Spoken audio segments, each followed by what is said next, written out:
ટીવી13 Gujarati news ચેનલની વડોદરામાં ધારધાર અસર દેખાઈ છે। પ્રાંત અધિકારી ઐશ્વર્યા દુબે પાદરા જનસેવા કેન્દ્રની મુલાકાત લીધી છે।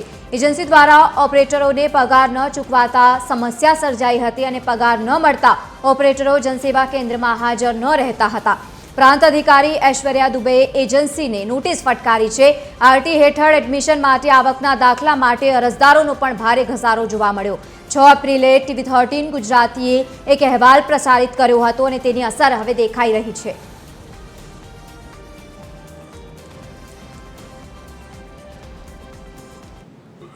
એજન્સીના જે ઓપરેટરો હતા એમને એજન્સી તરફથી પેમેન્ટ ન ચૂકવતા અચાનક જ એ લોકો ગઈકાલથી નહોતા। એને એજન્સીએ એના જગ્યાએ બીજા 2 ઓપરેટરોની વ્યવસ્થા કરી છે, પણ જે પેન્ડિંગ કામ હતું એ થોડું એને લીધે વધી ગયું હતું। એ પેન્ડિંગ કામ આજે બીજા માન્ય પ્રાંત સાહેબ તરફથી તાત્કાલિક બીજા 2 ઓપરેટરો એજન્સી પાસેથી મંગાવી લીધા છે અને આગામી 24 કલાકમાં એ તમામ અરજદારોની અરજીઓનો નિકાલ કરવામાં આવશે।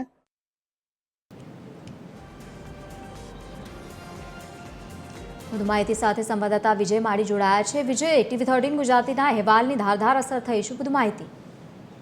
બિલકુલ, જે પ્રકાર વાત કરવામાં આવે તો પાદરા મામલતદાર કચેરીના જનસેવા કેન્દ્રાલયમાં સર્જાયેલી લાલિયાવાડી મામલે હવે મોટી અસર જોવા મળી રહી છે। જેમાં ટીવી13 દ્વારા આ મુદ્દે અહેવાલ પ્રસારિત કર્યા બાદ વહીવટીતંત્ર હરકતમાં આવ્યું હતું।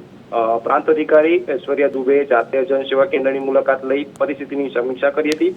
જેમાં પ્રાથમિક તપાસમાં સામે આવ્યું છે કે સંચાલન કરતી એજન્સી દ્વારા ઓપરેટરોને સમયસર પગાર ન ચૂકવવામાં આવતા તેઓ ગેરહાજર રહેતા હતા, જેના કારણે જનસેવા કેન્દ્રની કામગીરી ઠપ થઈ ગઈ હતી। આ તરફ શાળાઓમાં આરટીએ હેઠળ એડમિશન માટે આવકના દાખલા મેળવવા માટે અરજદારોનો મોટો ધસારો જોવા મળ્યો હતો, જેના કારણે નાગરિકોને ભારે હાલાકીનો સામનો કરવો પડ્યો હતો।